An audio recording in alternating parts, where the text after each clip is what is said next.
centralized, it's going to be very, very difficult, for instance, to enforce an STO that's not behaving.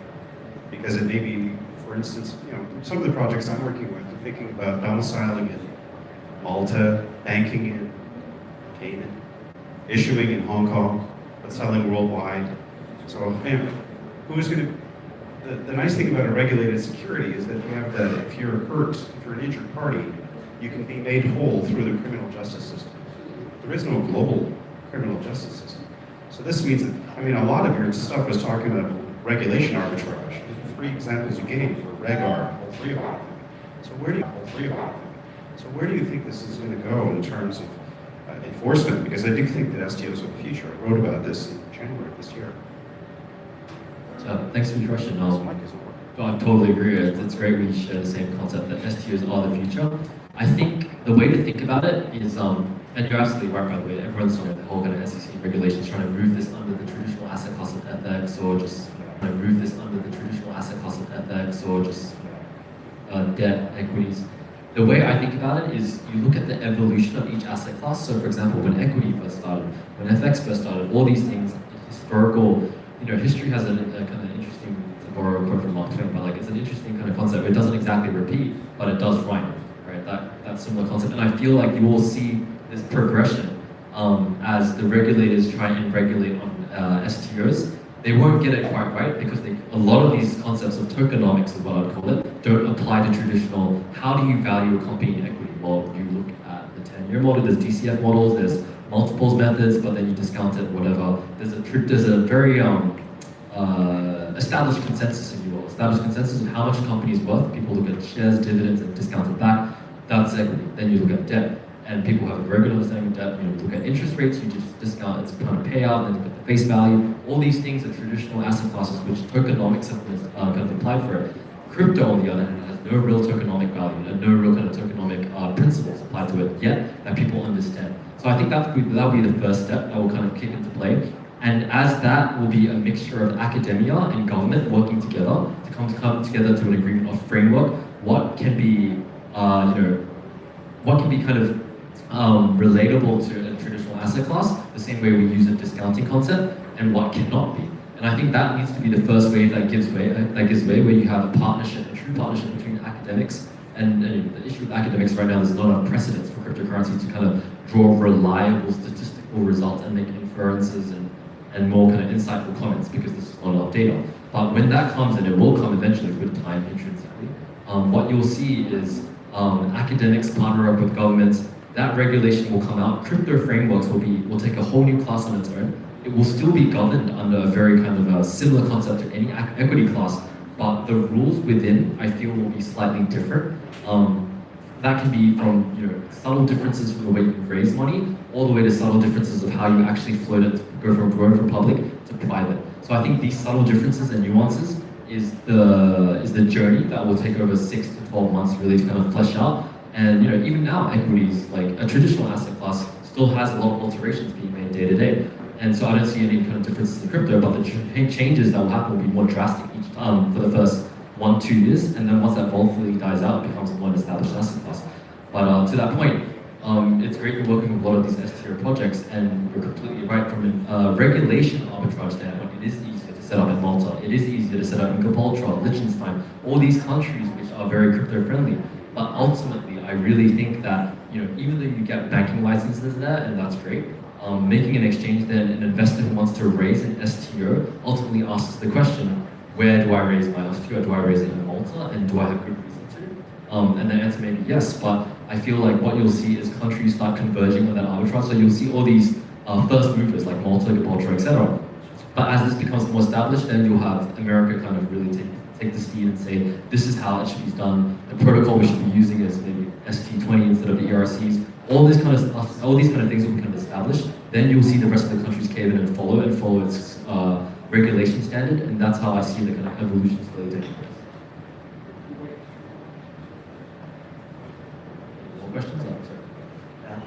Hey Andrew, thanks for your high quality presentation.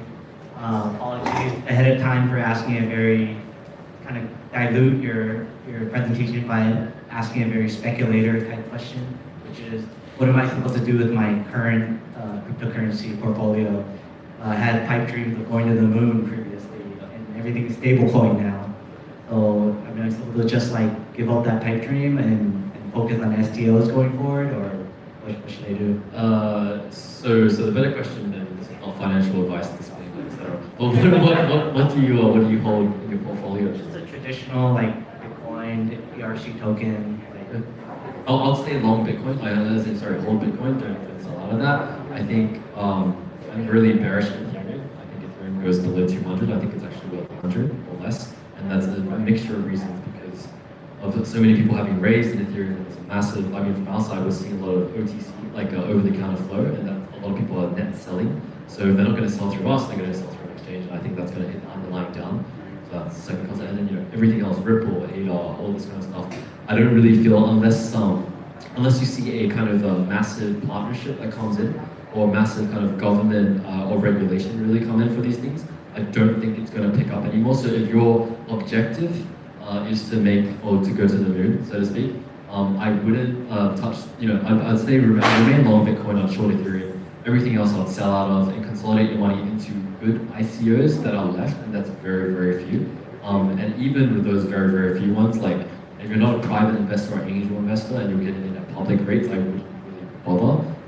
Or alternatively, I mean, if you want to avoid lockup, which is also very, very dangerous, you would trade this at the open at the start of any kind of listing, and maybe your 2 to 3x is the best thing. But again, I'm not sure how advanced you are in terms of trading, but you need to make sure the liquidity can sustain it, i.e. if you need it, i.e. if you have $50 million, you're not going to be able to buy everything in the market. So you could probably do it with 30K, 40K, just depending on the liquidity of the thing. So you need to understand the concept of the order book's liquidity, but that's getting really specific. So I'll look at these factors. So again, to kind of answer your question, you could still make a quick buck if you really wanted to, go to the moon in listings of ICOs and whatnot.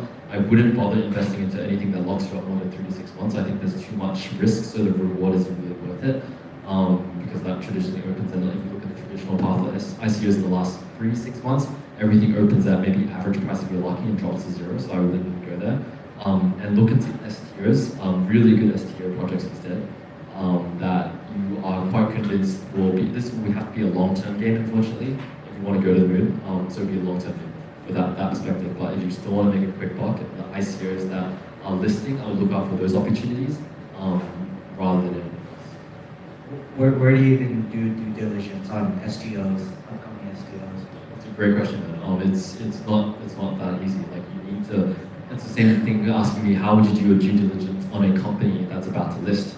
Well, there are several ways. You literally go visit them in their office, you go understand their business model, you meet the people, you kind of suss out if they're dodgy, they're not dodgy. A lot of these things on the web, you can only get a glimpse of, and you won't really understand it until you go there. I mean, for all the projects that list on my exchange, out of probably 10 of them, like 90%, I'll go visit. Again, that's not a massive proxy, but it's a good proxy to lower your risk for the flight ticket price, if you want to think about it in terms of like dollar value. To ensure that if you're going to invest into a company, you want to at least know the guys before you go there. I mean, where do you discover STOs? Is there like a site? You literally Google it. A lot of people are putting out STO projects that they're marketing are STOs, but they may not actually be STOs. Just be very, very concerned with that. Be very careful, with that. So basically when you go visit them, that's one thing. Like when you find them from any part of the website, be in like a lot of Telegram groups that are, you have trustworthy kind of counterparties, or I wouldn't say WhatsApp groups, but Telegram, WeChat groups. There are parties and groups that run and talk about very good projects, and you just want to be on the forefront of that information, rather than being on the marketing reach of everything what you see in the net. Good advice. And also just be out there, man. Like any investor, any good investor, even if it's traditional equity, you're out on the road every day meeting people, talking to people, getting information. That's no different to ICOs, so you actually have to put in the work, STOs, you actually have to put in the work to actually know things, rather than just be like, oh, here's some internet information, this looks great, I'm going to put money into it, and then hope it is. Thanks. Oops, thank you. One more quick question, is it okay? Then we'll stay on a break for 5 minutes and a drink of water over here, and we'll be back with our guest speakers after that. Thank you, Harry. One quick question and one other comment. The first quick question is, like Bitcoin, you feel that it's possibly being counter-cyclical? You know, like with regards to coin, the market's going down, do you think that there's a possibility of people then moving into cryptocurrencies? A rotation out of Bitcoin into Yeah. something else. No, from stocks into Hedge. hedging, going from, you know, as they go into gold and everything else, the market goes down. So you mean selling out of Bitcoin, going to traditional assets like gold, or the other way around? The other way around, not a lot of stocks. And as if you were going into gold, going also into cryptocurrencies. So just so I understand your question, basically you're saying if I'm an investor and currently I hold Bitcoin, I would sell that. No, it'd be the other way around. I'm invested in the market. The market's going down. Well, which market in general? Like Stock. okay, stock market or anything like that? Yeah. Would you use cryptocurrencies as a hedge for that? Okay, so this may be a really academic answer, but I would look at it from a risk portfolio perspective, what they call Sharpe ratios and stuff like that. You look at your risk tolerance, whatever your risk tolerance is. Maybe you have bonds, which is lower version to risk, high version to risk. You have equity, which is traditionally what they say, quite exposed to risk. Cryptocurrencies, if you look at anything, just judging where Bitcoin is, for example, and you look at any kind of statistical inference from that over, say, 1 year, your standard volatility or your what they call standard deviation is very, very high. So that means it's very high risk. So to hedge yourself wouldn't be the best way unless you wanted to increase risk on your portfolio. So that's the question. That's the way I look at it. From a here's my portfolio risk. What's the risk I'm happy with? Should I rotate out of equity into cryptocurrencies? Absolutely not. Unless you want to increase the delta, which is like your change to underlying exposure. So if you wanted more exposure, like more varied returns of distribution, then yes, you'll look at that. But otherwise, I wouldn't use that as a hedge. It's not a good hedge. Gold is a better hedge. So then the other thing then too is with Brexit, with the current state of political state in the United States, how do you actually see the United States coming up with these regulations anytime soon? Yeah, sure. So again, I'd like to draw upon Japan as a great example. Like, what happens in a country is then very kind of, it sort of serves as almost a pre-factor to whatever happens in the future. So where Japan is and what they've done with cryptocurrencies is exactly what I think Trump will also do with cryptocurrencies by looking at it. So you will have this concept where, given the trade war minus all that kind of concepts, where America needs to finance a lot of the expansionary kind of policies it's doing. I also feel there will be a lot of cryptocurrency taxes that will be kind of implemented into place. So whatever the regulation comes in, especially like just look at America as a standard, where it is now. Like if you're a global American citizen, you're taxed all over the world. So I don't really see that changing or becoming friendlier just because you're invested into crypto. So raising this, they would regulate it to tax. Yeah. Regulated to tax and So raising taxes is what you think they can sell. That's an interesting view. Thank you, Harry. And of course, thank you, Mr. Andrew Wong. A big round of applause, please. Put your hands together. We have a quick 5-minute break, ladies and gentlemen. And I mean 5 minutes. We're running a bit over time, so 5-minute break. And we're very pleased to introduce our keynote speakers after that. Thank you.